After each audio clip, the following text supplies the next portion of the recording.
Olha, na mesma semana em que fez ironia sobre a morte de um perseguido político pela ditadura, pai do presidente da OAB, o presidente Jair Bolsonaro decidiu trocar 4 dos 7 integrantes da Comissão de Mortos e Desaparecidos Políticos. A presidente da comissão, Eugênia Augusta Fávero, que essa semana criticou o presidente pelas declarações, está entre as excluídas. Ela foi substituída por Marcos Vinícius Pereira de Carvalho, advogado filiado ao PSL e assessor da ministra Damares Alves. O ato que muda a composição da comissão é assinado por Jair Bolsonaro e pela própria ministra Damares, a quem o grupo está vinculado. Ex-integrante da Comissão da Verdade, defensora de perseguidos políticos, Rosa Maria Cardoso da Cunha, dará lugar a Wesley Antônio Maretti, coronel reformado do Exército. Já João Batista da Silva Fagundes, coronel da Reserva e ex-deputado, deixará o posto para Vital Lima Santos, oficial do Exército. O ex-deputado federal Paulo Roberto Severo Pimenta, do PT do Rio Grande do Sul, foi trocado pelo parlamentar Felipe Barros Batista de Toledo Ribeiro, do PSL. O Zé Maria Trindade já está conosco, mas eu só quero dar mais uma informação, Zé Maria. O Ministério das Relações Exteriores acabou de enviar uma nota se dizendo preocupado com a situação do Paraguai. O Brasil acompanha com grande atenção os acontecimentos no Paraguai que envolvem o processo de juízo político contra o presidente Mário Abdo Benítez, que pode sofrer um processo de impeachment. Agora as outras informações de Brasília. Bom dia, Zé Maria Trindade. É isso, muito bom dia, Thiago, bom dia a todos. Olha, Thiago, o dia é para repercussões sobre essa troca aí na Comissão da Verdade. O presidente Jair Bolsonaro disse que mudou o governo e é por isso que a comissão tem que sofrer mudanças. Mas o entendimento geral é de que se trata de uma função de Estado e não de governo. É tanto que a comissão foi criada ainda no governo Fernando Henrique Cardoso. A repercussão sobre isso a gente vai ver durante todo o dia. Era uma troca esperada, muitos já contavam com essa troca exatamente diante das divergências de opinião e inclusive de conclusões aí entre o que definiu a comissão, que fez uma busca de documentos e tal, e o governo do presidente Jair Bolsonaro. Mas olha, Thiago, a expectativa da volta dos parlamentares na semana que vem, oficialmente seria hoje, né? Mas fica mesmo para a semana que vem, é votar a reforma da Previdência. Denise, agora há pouco, tocava em alguns pontos da Previdência, mas já há um entendimento político de que o texto base será o mesmo texto do deputado Baleia Rossi, que está com prioridade total na Câmara dos Deputados, é o texto, basicamente, do Bernardo Api, que montou uma associação, né, exatamente para cuidar disso. Pois não, tributária, Denise. Você falou previdenciária. Ah, desculpa. É isso, né? A reforma tributária. Isso já é uma decisão política, né? Até lá vai sofrer mudanças.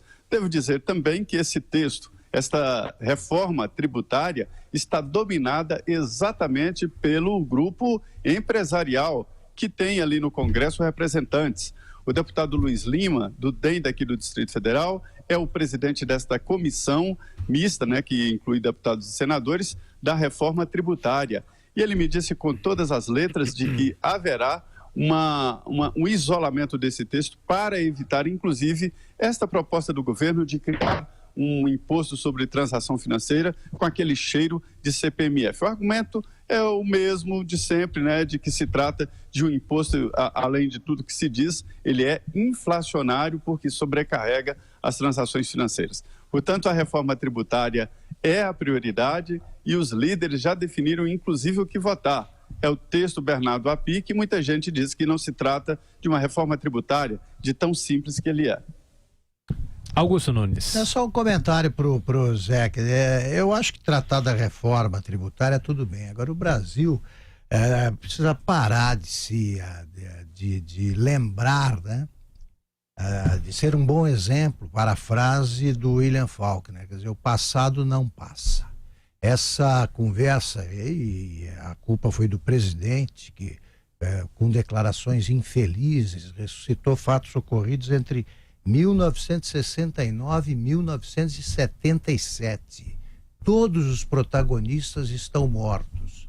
O próprio presidente Bolsonaro tinha 14 anos em 69 e 20 e poucos em 77. O Brasil precisa entender que, se a pergunta ao Zé, a anistia é perdão. Não vai haver mais nenhuma punição em decorrência desses fatos. Agora, não é esquecimento. Só que quem deveria cuidar disso são os historiadores. Essas comissões vão fazer o quê? Seja qual for a composição. Eu aprendi muito mais sobre o que aconteceu lendo os livros do Hélio Gaspari do que com os relatórios das comissões. Com você, Zé.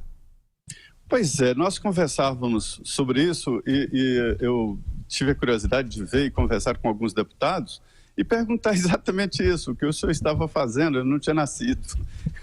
Estava fazendo o quê? Estava de fraldas. Então, é uma situação meio complicada, até porque já se misturaram os protagonistas ou os descendentes, já se misturaram no sentido político, quer dizer, alguns apoiam o presidente Jair Bolsonaro, filhos de pessoas que militaram, que resistiram à ditadura militar e hoje estão do lado do presidente Jair Bolsonaro. E ele reabriu essa ferida e insiste, né, em reabrir essa ferida. Eu concordo com você, Augusto. Isso é uma situação para a história, mas haverá muita repercussão hoje por aqui.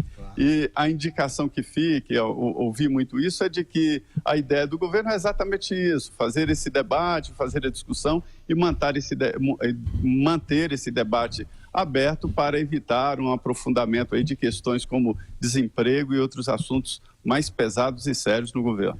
José Maria, 1 minuto para encerrar aqui a nossa conversa em relação à volta do trabalho no Congresso Nacional. Eles já deveriam começar a voltar agora, nessa quinta, mas isso vai ficar só para a semana que vem. É essa a expectativa no Congresso. Só terça-feira, Congresso não lotado, mas praticamente cheio, né?